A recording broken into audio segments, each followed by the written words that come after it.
વિદ્યાર્થી મિત્રો, મારી યુટ્યુબ ચેનલમાં તમારું હાર્દિક સ્વાગત છે। આજે આપણે આ વિડીયોની અંદર સંચાલકીય હિસાબી પદ્ધતિની મર્યાદાઓ વિશે જરાક ચર્ચા કરશું। ત્યારબાદ થોડા MCQ લઈએ અને મોસ્ટ એમપી પ્રશ્નોની નોંધ લઈએ અને આ ચેપ્ટર મિત્રો આ વિડીયો છેલ્લો છે, પૂરું થાય છે, એટલે ચેપ્ટર નંબર 1 આ વિડીયાથી સંપૂર્ણ થાય છે, જેની નોંધ લેશો। બસ આ વિડીયોની અંદર છેલ્લો પ્રશ્ન એની મર્યાદાઓ અને એમાં કયા કયા MCQ આવી શકે એવું છે, એવા 15 MCQ અને મોસ્ટ એમપી પ્રશ્નો 7 છે। બસ આ પ્રકરણમાં આટલું જ કરવાનું છે। એટલું કરશો એટલે આ પ્રકરણના તમને પૂરેપૂરા માર્ક મળશે। તો ચાલો મિત્રો, સંચાલકીય હિસાબી પદ્ધતિની મર્યાદાઓ જોઈએ। તો પહેલી મર્યાદા છે નાણાકીય હિસાબોની ચોકસાઈ પર આધારિત। આ પદ્ધતિ છે એ સંપૂર્ણપણે નાણાકીય ચોકસાઈ ઉપર આધારિત છે। મર્યાદાઓ એટલે કે એની ત્રુટીઓ શું છે, બરાબર છે, એમાં કયા કયા ગેરફાયદાઓ થઈ શકે છે। તો મિત્રો, પહેલી જે મર્યાદા છે નાણાકીય હિસાબોની ચોકસાઈ પર આધારિત છે, એ સંપૂર્ણપણે આ પદ્ધતિ નાણાકીય ચોકસાઈ ઉપર આધારિત છે। મેનેજમેન્ટ એકાઉન્ટન્સી પોતાના કાર્ય માટે જરૂરી માહિતી નાણાકીય હિસાબો અને પડતરના હિસાબોમાંથી માહિતી મેળવે છે। એટલે મેનેજમેન્ટ એકાઉન્ટ જે અનુમાનો ઉતારે છે તેના આધારે આ બંને ચોકસાઈના હિસાબો પર પડે છે। જો આ હિસાબોની માહિતી ચોકસાઈ ભરી ન હોય તો મેનેજમેન્ટ એકાઉન્ટના અહેવાલો પણ ખામી ભર્યા થાય છે, કારણ કે આની અંદર નાણાકીય હિસાબો અને પડતરના હિસાબોનું બહુ મહત્ત્વ છે। એટલે એ બે હિસાબોમાં નાણાકીય હિસાબી આવતા હોવાથી નાણાકીય મહત્ત્વ ઘણું છે। જો એના હિસાબોમાં કંઈક ખામી રહી જાય તો આખી પદ્ધતિ ખામીભરી આપણને જણાય છે। અન્ય શાસ્ત્રોના જ્ઞાનની અપેક્ષા મેનેજમેન્ટ એકાઉન્ટન્સી અનેક વિષયોની કાર્યપદ્ધતિનો ઉપયોગ કરે છે। આ પદ્ધતિમાં જુદી જુદી પદ્ધતિઓનો ઉપયોગ થાય છે। દાખલા તરીકે જો નાણાકીય હિસાબી પદ્ધતિ, અર્થશાસ્ત્ર, આંકડાશાસ્ત્ર, વાણિજ્ય સંચાલન વગેરે પદ્ધતિઓનો ઉપયોગ થાય છે।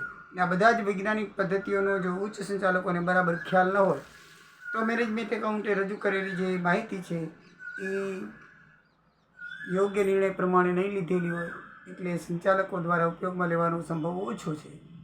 એટલે ઘણી બધી પદ્ધતિઓનો ઉપયોગ થતો હોવાથી, ઘણા બધા શાસ્ત્રોનો ઉપયોગ થતો હોવાથી બધા શાસ્ત્રોનું જ્ઞાન સંચાલકોને હોવું જોઈએ। જો ના હોય તો એ પદ્ધતિ બરાબર કામ કરતી નથી। આંકડાકીય સિવાયની રીતે રજૂ થયેલી માહિતી માટે બિનઉપયોગી છે। મેનેજમેન્ટ એકાઉન્ટન્સી સંચાલકોને નિર્ણય કરવા માટે આંકડાકીય માહિતી રજૂ કરે છે, પરંતુ માહિતી ફક્ત આંકડામાં રજૂ થઈ શકે એવું નથી। આલેખ દ્વારા પણ રજૂ થઈ શકે, ચિત્રો દ્વારા પણ રજૂ થઈ શકે, પણ આમાં તેવું નથી, કારણ કે માપ આંકડામાં કે નાણાંમાં કાઢી શકાતું નથી આ પદ્ધતિમાં, જેથી મેનેજમેન્ટ એકાઉન્ટ સંચાલકોને બીજી પદ્ધતિ ઉપયોગી થઈ શકતી નથી। વળી નવી મૂડી ખર્ચની યોજનાની નફાકારકતા કેટલી છે વધશે તેની ગણતરી હજુ થઈ શકે છે, પરંતુ કર્મચારીનો જુસ્સો છે, એનું સ્કિલ છે, તેની અસર એના પર કેવી થશે એ કહી શકાતું નથી। એટલે આ એની ખામી છે। ખર્ચાળ પદ્ધતિ છે। મેનેજમેન્ટ એકાઉન્ટન્સીના ઉપયોગ માટે પૂરતા તાલીમ પામેલ અને ઉચ્ચ શિક્ષણ મેળવેલા અનેક અધિકારીઓ અને કર્મચારીઓની આવશ્યકતા રહેવાની છે। વળી અનેક પ્રકારના રેકર્ડ પણ રાખવાના આવશ્યક હોવાથી કર્મચારીના પગાર અને રેકર્ડ રાખવાનો ખર્ચ એ ઘણો મોટો છે। આમ વ્યવસ્થા તંત્ર મોટું જોઈએ, અને મોટા વ્યવસ્થા તંત્રની અંદર ખર્ચ પણ વધારે થાય છે, જેથી તે ખૂબ ખર્ચાળ છે અને નાની પેઢીઓને ભાગે જ પરવડે। મોટી કારખાનાઓ એને જ આ પદ્ધતિ પરવડે છે। સંચાલકો પર તેની સફળતાનો આધાર મેઇન જે સંચાલકો છે એ જ આ પદ્ધતિની અંદર કામ કરે છે, ને તો જ સંચાલકો બરાબર કામ કરે તો જ આ પદ્ધતિ સફળ જાય। કારણ મેનેજમેન્ટ એકાઉન્ટન્સી નિર્ણય કરવાની પ્રક્રિયા મદદરૂપ બનવા માટેનું એક સાધન છે, અને તે પોતે સંચાલકનું સ્થાન લઈ શકે નહીં। તે ફક્ત આંકડા કે રજૂ કરી શકે છે, માહિતી રજૂ કરી શકે છે, સંચાલકોને નિર્ણય લેવામાં માર્ગદર્શન આપે છે, પરંતુ છેવટના નિર્ણયો તો સંચાલકોએ જ લેવાના હોય છે। ઘણીવાર ઉચ્ચ સંચાલકો રજૂ કરેલા અહેવાલથી વિરુદ્ધ વર્તન કરતા હોય છે, જેથી સંચાલકોનું મન બરાબર ન હોય તો ખોટ જવાની સંભવતા રહે છે। આ પદ્ધતિની એ પણ એક મર્યાદા છે। નવી પદ્ધતિ સામે લોકોનો વિરોધ. છેવટે એ પણ ભૂલવું નથી કે આ નવી વિકસતા વિજ્ઞાન પ્રત્યે રૂઢિચુસ્ત લોકોનો વિરોધ છે. જેમ હમણાં આગામી થોડાક વર્ષોમાં 4-5 વર્ષમાં ઘણા ડિપાર્ટમેન્ટમાં, સરકારી તેમજ પ્રાઇવેટ ડિપાર્ટમેન્ટમાં કોમ્પ્યુટરનો ઉપયોગ વધવા માંડ્યો, ડિજિટલ એકાઉન્ટો વધવા માંડ્યા, ડિજિટલ પદ્ધતિનો ઉપયોગ થવા માંડ્યો. તો ઘણા મોટા મોટા કર્મચારી ઉંમરના એનો વિરોધ કરવા માંડ્યા, કારણ કે એમને ફાવતું નહીં. આમ તો નવા કર્મચારીઓનું પ્રમાણ બહુ દરેક ડિપાર્ટમેન્ટમાં ઓછું હોય, કાં તો બહુ 15-20 વર્ષની સર્વિસવાળા હોય અથવા તો નિવૃત્ત થવાની વયના હોય. હવે એવા બધા કર્મચારીઓને આ ડિજિટલ પદ્ધતિ નવી કઈ રીતે ફાવે, એટલે એનો સખત વિરોધ કરવાના. માનવજાતનો ઇતિહાસ સાક્ષી પૂરે છે કે જ્યારે પણ નવીન પદ્ધતિનો ઉપયોગ થયો છે ત્યારે એનો સખત વિરોધ થયો છે, પછી ધીરે ધીરે અમલમાં આવે છે. અલબત્ત આધુનિક યુગમાં નવીન વૈજ્ઞાનિક પદ્ધતિઓ સામેની સુગ અને વિરોધ નરમ પડ્યા છે, છતાંય માનવ સ્વભાવમાં નોંધપાત્ર ફેરફાર કરવાની શક્યતા ઓછી છે. એને કોમ્પ્યુટર ગમતું ના આવે, પરાણે બેસાડો તો કામ પણ એવું જ કરે, એટલે આમ લોકોનો વિરોધ તો રહે જ છે. તો મિત્રો, આ હતી સંચાલકીય હિસાબી પદ્ધતિની મર્યાદાઓ. બરાબર છે. તો હવે આ પ્રકરણ અહીં પૂરું થાય છે અને એની અંદર કયા કયા એમસીક્યુ છે એ જોઈ લઈએ આપણે.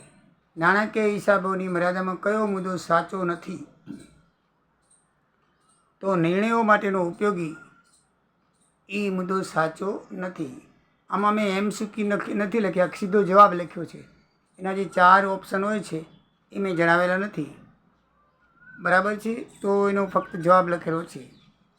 સંચાલકીય હિસાબી પદ્ધતિમાં કયો મુદ્દો સુસંગત નથી? તો આની અંદર ધંધાકીય એકમોના બધા પાસાઓ યોજના અને બજેટ તૈયાર કરવામાં ઉપયોગ નથી આવતો. આ ધંધાકીય હિસાબી પદ્ધતિમાં એમાં બધા પાસાનો ઉપયોગ થતો નથી. સંચાલકીય હિસાબી પદ્ધતિ કાર્યક્ષેત્રમાં કઈ બાબતનો સમાવેશ થતો નથી? તો આ પદ્ધતિમાં હિસાબોમાં કરવેરાનું મહત્ત્વ અને અન્ય બાબતોની સરખામણી વધુ નથી. કરવેરાને બહુ ઓછું મહત્ત્વ આપવામાં આવે છે. પ્રશ્ન ચોથો છે, મેનેજમેન્ટ એકાઉન્ટમાં કઈ પદ્ધતિ અને ટેકનિકનો ઉપયોગ થતો નથી? તો જુઓ, મેનેજમેન્ટ એકાઉન્ટમાં સેવા પડતર પદ્ધતિનો ઉપયોગ થતો નથી. બરાબર છે. આ જ પ્રશ્ન એમ પૂછાય કે સંચાલકીય પદ્ધતિમાં કઈ પદ્ધતિનો ઉપયોગ થતો નથી? તો એમાં લખાય એકમ પડતર પદ્ધતિ. એ લખાય એકમ પડતર પદ્ધતિ, પણ મેનેજમેન્ટ પદ્ધતિમાં સેવા પડતર પદ્ધતિ એમ લખવાનું. સંચાલકીય પદ્ધતિનો ઉદ્દેશ શું છે? તો સમગ્ર હિસાબી માહિતીનો ઉપયોગ કરી સંચાલનને મદદરૂપ થવાનો એનો ઉદ્દેશ છે. છઠ્ઠું છે, સંચાલકીય પદ્ધતિ કોના ઉપર આધારિત છે? તો નાણાકીય અને પડતર એમ બંને પદ્ધતિ ઉપર આધારિત છે. આની અંદર નાણાકીય અને પડતર પદ્ધતિ 2 લેવામાં આવે છે. એકમ પડ પદ્ધતિનો ઉપયોગ થતો નથી. સંચાલકીય હિસાબી પદ્ધતિમાં મિલકતોની કિંમત ગણતી વખતે કઈ કિંમત ધ્યાનમાં લેવામાં આવે છે? તો મિત્રો, પુનઃસ્થાપના કિંમત ધ્યાનમાં લેવામાં આવે છે. સંચાલકીય પદ્ધતિ આંતરિક ઓડિટ કરાવવું ફરજિયાત છે. 8મો પ્રશ્ન છે, સંચાલકીય પદ્ધતિમાં આંતરિક ઓડિટ કરાવવું ફરજિયાત છે ના મરજિયાત છે? ફરજિયાત નથી. 9મું છે, કયા અહેવાલને ખાસ અહેવાલ કહેવામાં આવે છે? તો મશીનરી પુનઃસ્થાપનાના અહેવાલને ખાસ અહેવાલ કહેવામાં આવે છે. સંચાલકીય હિસાબી પડતર પદ્ધતિના મુખ્ય બજારોમાં કઈ પદ્ધતિનો સમાવેશ થતો નથી? એકમ પડતર પદ્ધતિનો સમાવેશ થતો નથી. જ્યાં અગાઉથી નક્કી કરેલ પડતરને ખરેખર પડતર સાથે સરખાવવામાં આવે તેવી પડતર પદ્ધતિને શું કહેવાય? તો પ્રમાણ પડતર પદ્ધતિ કહેવાય. અપવાદ દ્વારા સંચાલન એ સંચાલકીય હિસાબી પદ્ધતિનું શું છે? સંચાલન એ ઓજાર છે. હિસાબી સંચાલકીય પદ્ધતિનું શું કહેવાય? ઓજાર કહેવાય. સંચાલકીય હિસાબી પદ્ધતિ સૌથી વધારે કયા પક્ષકારને ફાયદો કરે? સંચાલકોને ફાયદો કરે છે. મેઇન સંચાલન સંચાલકો કરે છે. આ પદ્ધતિમાં સંચાલકો બહુ જ અગત્યના છે, એટલે એને જ ફાયદો કરે છે. સંચાલકીય હિસાબી પદ્ધતિ અનુસાર તૈયાર કરેલા અહેવાલો કોની સમક્ષ રજૂ કરવામાં આવે છે? તો સંચાલનની જુદી જુદી સપાટી સમક્ષ રજૂ કરવામાં આવે છે. મિત્રો, આ હતા 15 એમસીક્યુ. હવે આ પ્રકારના મોસ્ટ આઈએમપી પ્રશ્નો જે મેં તમને આ અગાઉના વિડીયોમાં જણાવી દીધેલા છે જવાબો સાથે, તો ચર્ચા નહીં કરી, પ્રશ્ન વિશે જોઈ લઈએ. પહેલો પ્રશ્ન છે, સંચાલકીય હિસાબો અને નાણાકીય હિસાબોનો તફાવત જણાવો. હમણાં લાસ્ટ વિડીયોમાં મેં તમને જણાવ્યો હતો. સંચાલકીય હિસાબી પદ્ધતિની વ્યાખ્યા આપી તેનું કાર્યક્ષેત્ર સમજાવો. એનું કાર્યક્ષેત્ર સમજાવવાનું છે, વ્યાખ્યા આપવાની છે. સંચાલકીય હિસાબ પદ્ધતિની મુખ્ય પદ્ધતિઓ જણાવવાની છે. કઈ કઈ પદ્ધતિઓ છે એનું જણાવવાનું છે. નાણાકીય હિસાબોની મર્યાદાઓ જણાવો. તો અત્યારે આ વિડીયોમાં જ આપણે સંચાલકીય હિસાબોની કીધી. 5મો પ્રશ્ન છે, સંચાલકીય હિસાબ પદ્ધતિની મર્યાદા જણાવો. તો આપણે આ વિડીયોમાં સંચાલકીય પદ્ધતિની મર્યાદાઓ વિશે ચર્ચા કરી. એનાથી અગાઉના વિડીયોમાં નાણાકીય હિસાબીની મર્યાદા વિશે પણ ચર્ચા કરી હતી. છઠ્ઠો પ્રશ્ન છે સંચાલકીય હિસાબી પદ્ધતિનો ઉપયોગ જણાવો. સંચાલકીય હિસાબી પદ્ધતિનો ઉપયોગ આપણે અગાઉના વિડીયોમાં જોઈ ગયા છીએ. છેલ્લો પ્રશ્ન છે સંચાલકીય પદ્ધતિના ઓજારો અને પ્રયુક્તિઓની ટૂંક નોંધ લખો. તો એ પણ આપણે અગાઉના વિડીયોમાં જોઈ ગયા છીએ. તો મિત્રો હવે આ પ્રકરણ અહીંયા પૂરું થાય છે. જય દ્વારિકાધીશ, જય સિયારામ, આવજો.